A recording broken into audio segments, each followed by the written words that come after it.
Hello students, welcome to Pravin Academy. We are studying first topic from physics, that is rotational dynamics. This is 7th lecture from this topic. तर हे जे 7वं lecture आहे, या lecture मध्ये आपण काय study करणार आहोत? रोटेशनल मोशन स्टडी करणार आहोत. आतापर्यंत जे 6 लेक्चर्स पाहिली, तर या 6 लेक्चर्स मध्ये आपण सर्क्युलर मोशन हा भाग पाहिलेला आहे. आणि हे जे 7वं लेक्चर आहे, या लेक्चर मध्ये आपण काय स्टडी करणार आहोत? Rotational motion.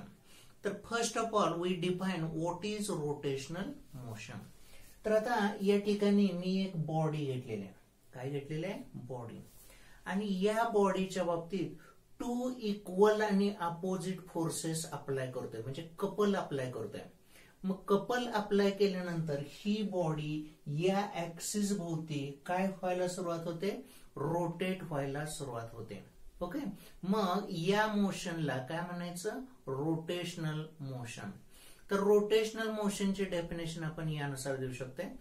Motion of a body about given axis of rotation is called as rotational motion. तर रोटेशनल मोशनची वेगवेगळी एक्झाम्पल्स असतात वापरतात. ज्यावेळी आपण फॅन सुरू करतो, तर फॅनची जी मोशन आहे, ही कोणती मोशन आहे? रोटेशनल मोशन आहे. याच्यानंतर कारचे व्हील्स असतात किंवा सायकलचा व्हील जे असतात, यांची सुद्धा मोशन कोणती असते? रोटेशनल मोशन असते. अर्थ ही सुद्धा स्वतःच्या ऍक्सिस भोवती रोटेट होत असते. That is also rotational motion.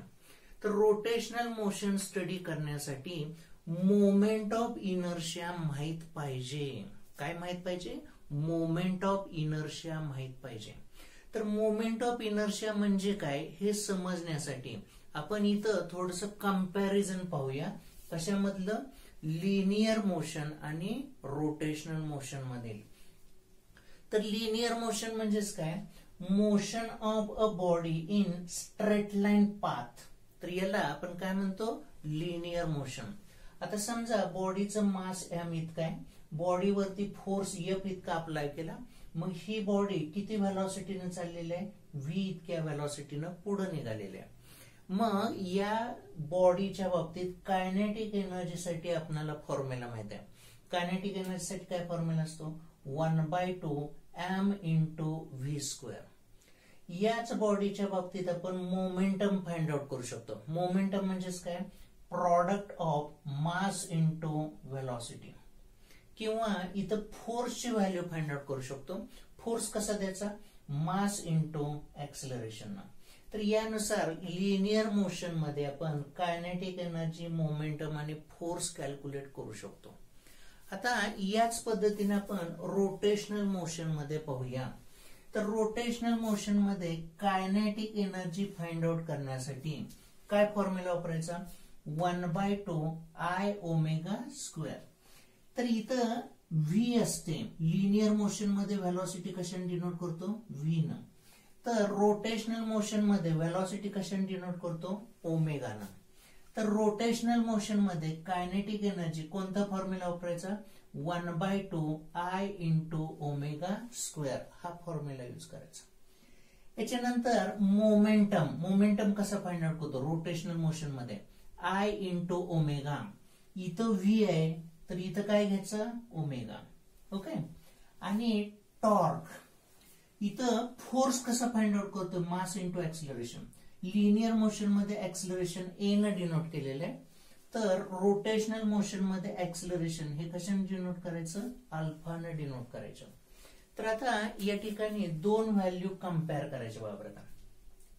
इथं मास आहे, तर रोटेशनल मोशन मध्ये कोणती व्हॅल्यू आहे? I. इथं मास आहे, रोटेशनल मोशन मध्ये कोणती व्हॅल्यू आहे? I ची व्हॅल्यू आहे. इथं मासच्या ठिकाणी रोटेशनल मोशन मध्ये काय आहे? I. तर इथं लिनियर मोशन मध्ये जो इम्पॉर्टन्स मासला असतो, तोच इम्पॉर्टन्स रोटेशनल मोशन मध्ये कुणासाठी असतो? मोमेंट ऑफ इनर्शियासाठी असतो. ओके.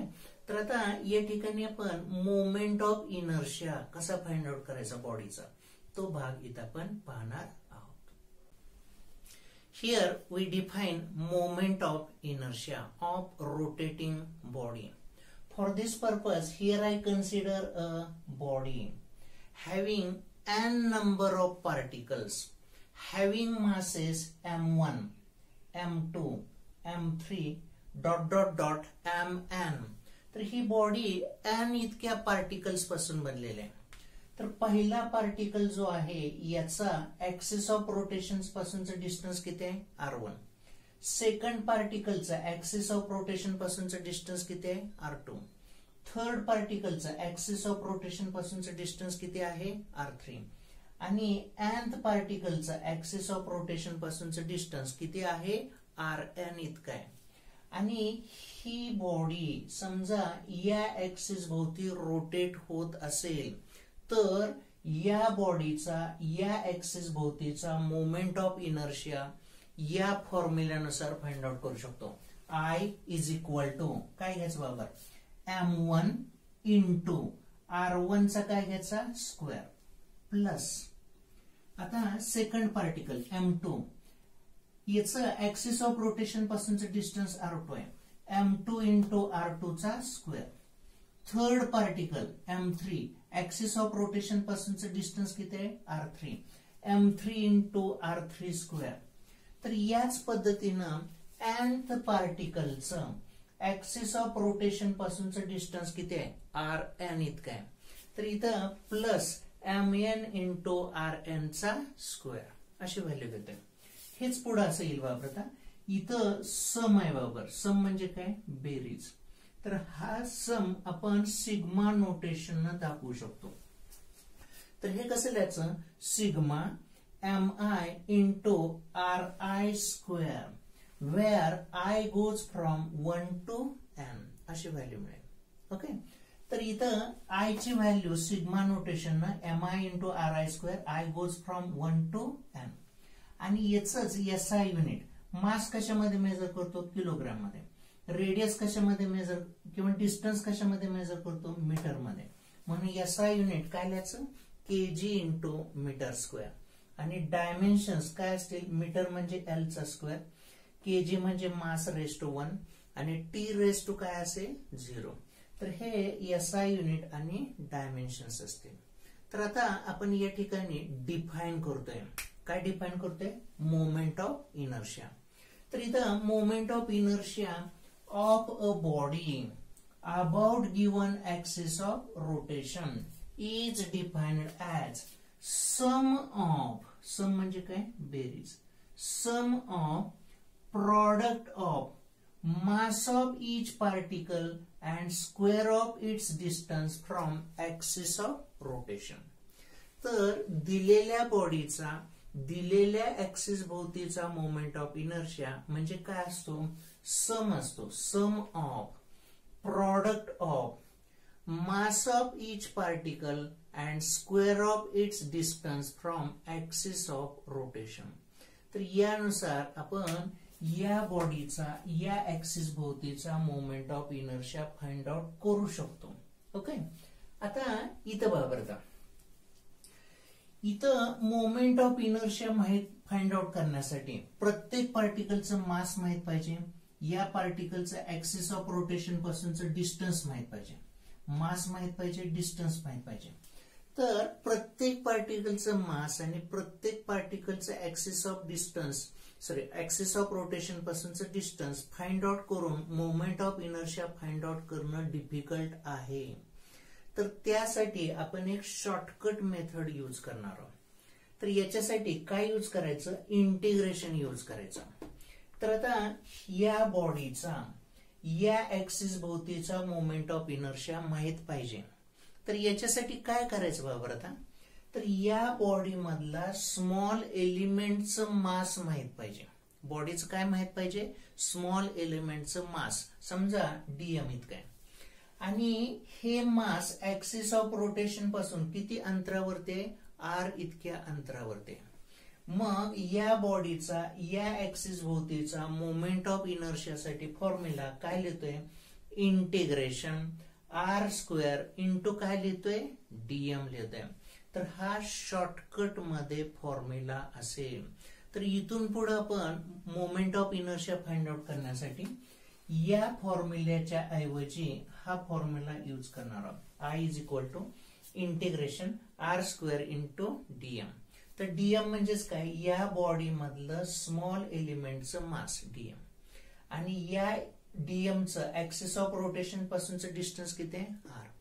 तर इंटिग्रेशन आर स्क्वेअर डीएम न या बॉडीचा या ऍक्सिस भोवतीचा मोमेंट ऑफ इनर्शिया मिळू शकतो. ओके.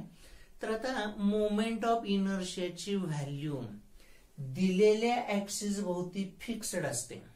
आता समजा वेगळा ऍक्सिस असेल तर समजा या ऍक्सिस भोवती मोमेंट ऑफ इनर्शिया समजा 10 kg मीटर स्क्वेअर इतका आला. इथं मी दुसरा ऍक्सिस घेतो या ऍक्सिस भोवतीचा, तर या ऍक्सिस भोवती मोमेंट ऑफ इनर्शिया वेगळाच येणार आहे. समजा 20 kg मीटर स्क्वेअर इतका असू शकतो. म्हणजे बॉडीचा ऍक्सिस ऑफ रोटेशन बदलला की मोमेंट ऑफ इनर्शिया बदलतो. का बदलतो, तर या बॉडीचं डीएम हे मास या ऍक्सिस पासून किती अंतरावरती आहे, आर इतक्या अंतरावरती आहे. पण या ऍक्सिस पासून डीएम या मासचं अंतर काय झालं, बदलतं. म्हणून बॉडीचा वेगवेगळ्या ऍक्सिसच्या बाबतीत मोमेंट ऑफ इनर्शिया कसा असतो, वेगवेगळा असतो.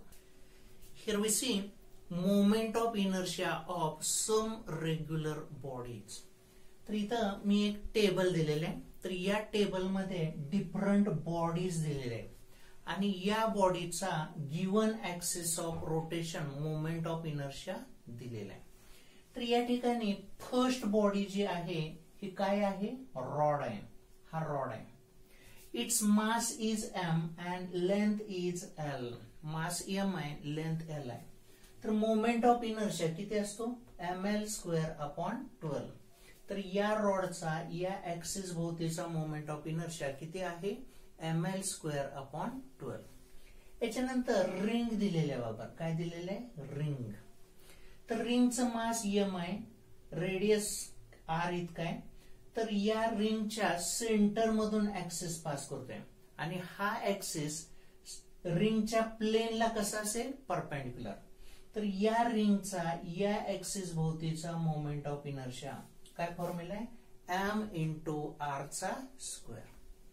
याच्यानंतर तिसरी बॉडी जी आहे ही डिस्क आहे. काय आहे, डिस्क आहे. तर डिस्कचं मास एम इतका आहे, रेडियस आर इतका आहे. ओके. तर या डिस्कचा या ऍक्सिस भोवतीचा मोमेंट ऑफ इनर्शिया, हा ऍक्सिस कसा आहे, डिस्कच्या सेंटर मधून पास होतो आणि डिस्कच्या प्लेनला कसा आहे, परपेंडिक्युलर आहे.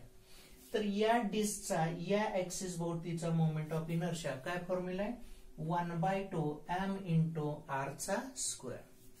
यानंतर मी हा स्पियर घेतलेला आहे. स्पियर कसा आहे, सॉलिड स्पियर आहे. कसा आहे, सॉलिड. सॉलिड म्हणजे काय, भरीव. तर इथं हा सेंटर असणार आहे. तर या स्पियरच्या सेंटर मधून ऍक्सिस मी पास करतोय. तर स्पियरचं मास एम इतका आहे, रेडियस किती घेते, आर इतका रेडियस घेते.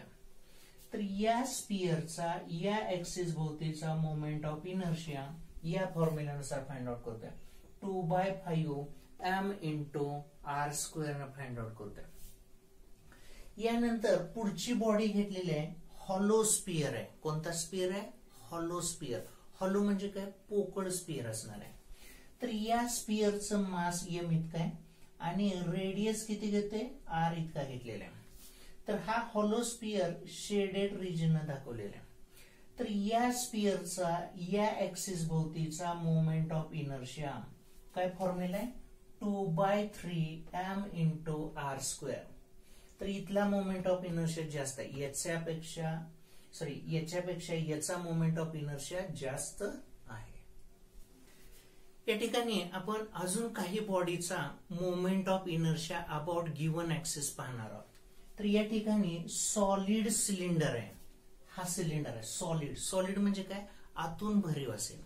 आणि इथं ऍक्सिसने सिलेंडरच्या सेंटर मधून पास करतोय आणि हा लेंथला कसा असेल, पॅरलल असेल. या सिलेंडरचा रेडियस आर इतका आहे. तर या सिलेंडरचा या ऍक्सिस भोवतीचा मोमेंट ऑफ इनर्शिया काय फॉर्म्युला आहे 1/2 m इंटू आर स्क्वेअर. जो मोमेंट ऑफ इनर्शिया डिस्कचा होता तोच मोमेंट ऑफ इनर्शिया कुणाचा असेल सॉलिड सिलेंडरचा असेल. कारण का या सॉलिड सिलेंडरला असं जर वरती प्रेस केलं तर याच्यापासून काय बनू शकते बरोबर डिस्क बनू शकते. तर डिस्कचा आणि सॉलिड सिलेंडरचा मोमेंट ऑफ इनर्शिया सेम असतो. किती असतो बाबा 1/2 mr स्क्वेअर. यानंतर या ठिकाणी सॉलिड सिलेंडरच्या बाबतीत इथून मी ऍक्सिस पास करतोय. तर हा ऍक्सिस कुठून पास होतोय बाबा सेंटर मधून आणि लेंथला कसा असेल परपेंडिक्युलर असेल. तर या सॉलिड सिलेंडरचा about this axis moment of इनर्शियासाठी काय फॉर्म्युला आहे I is equal to m into r square by 4 plus L square upon 12. m म्हणजे काय मास, r म्हणजे रेडियस, l म्हणजे लेंथ. तर हा फॉर्म्युला असेल या सिलेंडरचा या ऍक्सिस भोवतीचा मोमेंट ऑफ इनर्शियाच्या बाबतीत. याच्यानंतर मी काय करतोय हॉलो सिलेंडर घेतोय. हॉलो म्हणजे काय पोकळ सिलेंडर असेल. तर या सिलेंडरचा मास m इतका आहे, रेडियस r इतका आहे.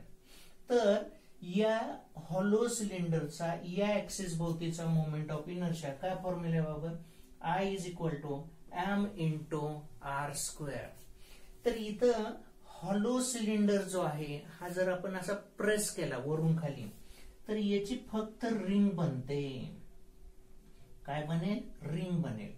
आणि रिंगचा मोमेंट ऑफ इनर्शिया आणि हॉलो सिलेंडरचा मोमेंट ऑफ इनर्शिया कसा असतो सेम असतो. तर किती असेल I is equal to m into r square. तर इथं आपण काही रेग्युलर बॉडीज पाहिलेल्या आणि यांचा मोमेंट ऑफ इनर्शिया या ठिकाणी आपण लिहिलेला आहे. तर आता प्रत्यक्षात मोमेंट ऑफ इनर्शिया कसा फाइंड आउट करायचा हा भाग आपण पाहणार आहोत. तर इथं आपण दोन बॉडी घेणार आहोत. एक रिंगचा moment of inertia find out करणार आहोत आणि दुसरा डिस्कचा moment of inertia find out करणार आहोत फॉर्म्युल्यानुसार. इथं आपण moment of inertia of ring find out करणार आहोत. तर आपण मगाशी पाहिले moment of inertia of ring किती असतो बाबा m इंटू आर स्क्वेअर. तर m into r square moment of inertia of ring आपण फॉर्म्युल्यानुसार फाइंड आउट करणार आहोत. तर फॉर्म्युला काय घेतला होता आपण बरोबर आता I is equal to integration r square into dm. हा फॉर्म्युला आहे स्टँडर्ड फॉर्म्युला. तर या फॉर्म्युल्यानुसार मोमेंट ऑफ इनर्शिया आपण रिंगचा फाइंड आउट करणार आहोत. ओके. तर इथं consider a ring having mass m and radius r rotating about an axis passing through its center and perpendicular to its plane. Okay. मग आपण या रिंगचा या ऍक्सिस भोवतीचा moment of inertia find out करणार आहोत. तर आता मी काय करतोय या रिंगच्या ठिकाणचं स्मॉल एलिमेंट मी घेतोय. स्मॉल एलिमेंट कोणता घेतला dm घेतला. तर या डीएम एलिमेंटचं ऍक्सिस ऑफ रोटेशन पासूनचं डिस्टन्स किती आहे r. मग या रिंगचा या ऍक्सिस भोवतीचा मोमेंट ऑफ इनर्शियासाठी आपला स्टँडर्ड फॉर्म्युला काय I is equal to integration r square into dm. तर इथं r म्हणजे काय रेडियस ऑफ रिंग. तर हा रेडियस कॉन्स्टंट आहे वापर का म्हणून इंटिग्रेशन चिन्हाच्या बाहेर घेतोय. आर स्क्वेअर मी बाहेर घेतला. इंटिग्रेशन कोणाचं घ्यायचं dm. तर इथं इंटिग्रेशन dm म्हणजेच काय total mass of the ring. Integration dm न काय मिळतं dm dm dm या सगळ्या dm एलिमेंटचं टोटल मास मिळतं. तर इंटिग्रेशन dm लाच आपण काय म्हणतो m म्हणतो. तर इंटिग्रेशन dm ची व्हॅल्यू m इतकी आली. तर इथं m म्हणजेच काय total mass of the ring. तर याच्या पुढे आता आर स्क्वेअर इंटू m म्हणजेच किती I इज इक्वल टू किती व्हॅल्यू आली m इंटू आर स्क्वेअर. तर यानुसार आपण कोणता moment of inertia find out केलेला आहे रिंगचा फाइंड आउट केलेला आहे. ओके. तर रिंगचा moment of inertia m into r square इतका असेल. Here we find moment of inertia of disc. तर डिस्कचा मोमेंट ऑफ इनर्शिया कसा फाइंड आउट करायचा, तर हा मोमेंट ऑफ इनर्शिया आपण फॉर्म्युल्यानुसार फाइंड आउट करणार आहोत. तर काय फॉर्म्युला आहे, I is equal to integration r square into dm. तर डिस्क मधलं डीएम हे मास माहित पाहिजे. काय माहित पाहिजे, डीएम हे मास, आणि या मासचं ऍक्सिस ऑफ रोटेशन पासूनचं डिस्टन्स काय माहित पाहिजे, आर माहित पाहिजे. मग हा फॉर्म्युला यूज करून आपण moment of inertia find out करू शकतो. कुणाचा, डिस्कचा फाइंड आउट करू शकतो. तर आता या ठिकाणी मी एक डिस्क घेतलेले, mass of disc is m and radius of this disk is r, and this disk is rotating about an axis passing through its center and perpendicular to this plane. Okay, तर ही disk या axis भोवती rotate होते. आता मी काय consider करतोय, this disk is made up of number of concentric rings. तर आता ही जी डिस्क आहे बरोबर, समजा अशी डिस्क घेतली, ओके, आणि हा ऍक्सिस ऑफ रोटेशन घेतला. तर ही डिस्क नंबर ऑफ रिंग्स पासून बनलेली, पहिली रिंग, दुसरी रिंग, तिसरी रिंग. तर अशा रीतीनं नंबर ऑफ रिंग्स पासून ही डिस्क बनलेली आहे. तर आता मी काय करतोय, या डिस्क मधली ही रिंग घेतलेली आहे बरोबर, ही रिंग घेतलेली आहे. तर या रिंगचं मास किती आहे, समजा डीएम इतकं मास आहे. या रिंगचं मास किती आहे, डीएम. तर ही रिंग जी आहे ऍक्सिस ऑफ रोटेशन पासून किती अंतरावरती आहे, आर इतक्या अंतरावरती आहे. आणि या रिंगचा थिकनेस किती आहे बरोबर, डी आर इतका आहे. तर इथं या डिस्क मध्ये ही एक रिंग घेतलेली आहे, या रिंगचं मास डीएम इतका आहे, ऍक्सिस ऑफ रोटेशन पासूनचं डिस्टन्स आर इतका आहे, आणि या रिंगचा थिकनेस किती आहे, डी आर इतका थिकनेस आहे. ओके, तर आता या ठिकाणी वापरता मोमेंट ऑफ इनर्शियासाठी फॉर्म्युला कोणता वापरायचा बाबर, हा फॉर्म्युला वापरायचा. I is equal to integration r square into DM असा फॉर्म्युला यूज करतोय. आणि डिस्कचा moment of inertia find out करत असताना 0 टू आर हे लिमिट यूज केलेलं आहे. काय यूज केलेलं आहे, लिमिट. कारण का, ही जी रिंग्स आहेत, या रिंगचा मिनिमम रेडियस 0 असेल आणि मॅक्सिमम रेडियस किती असणार आहे, आर इतका रेडियस असणार आहे. म्हणून या ठिकाणी लिमिट यूज केलेलं आहे. इंटिग्रेशन मध्ये काय यूज केलेलं आहे, 0 टू आर असं लिमिट यूज केलेलं आहे. तर आता आपला उद्देश काय असणार आहे बाबा, डीएम ची व्हॅल्यू ठेवायची. तर कोणती व्हॅल्यू ठेवायची, डीएम.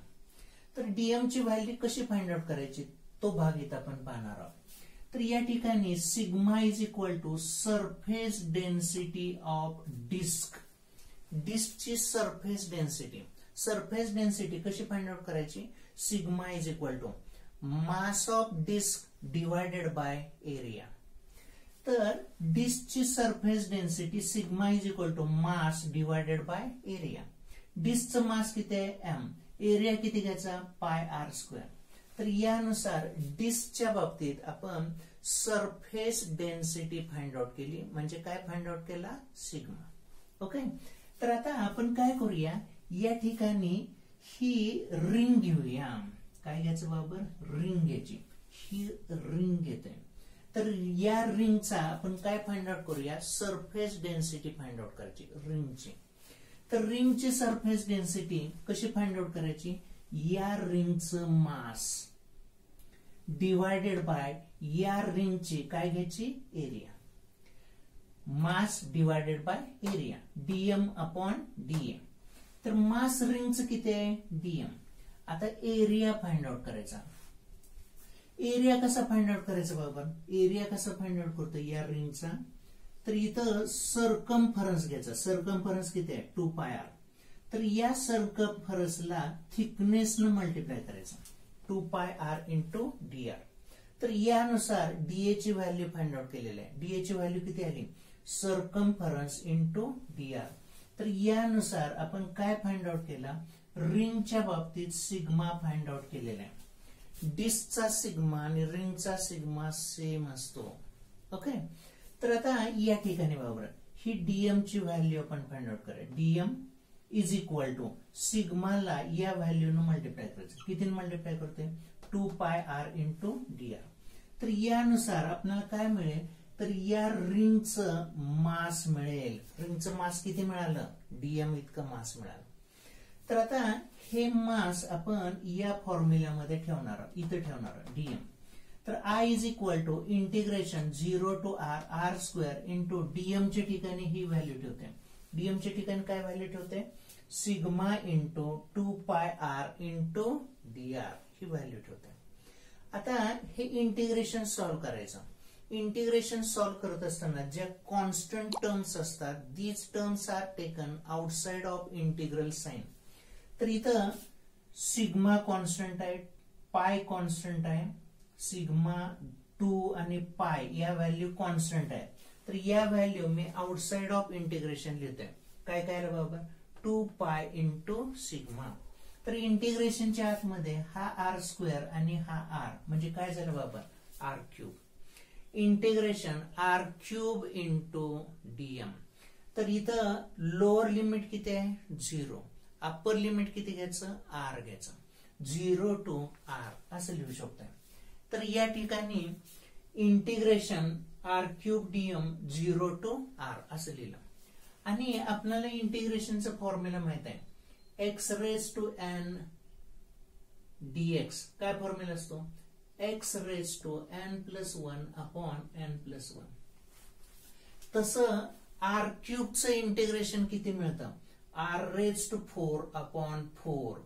लिमिट किती घेतोय, 0 टू 1 असं लिमिट घेतलं. आता काय करायचं, या r च्या ठिकाणी अप्पर लिमिट ठेवायचं. मग काय होईल, r raise to 4 upon 4 minus.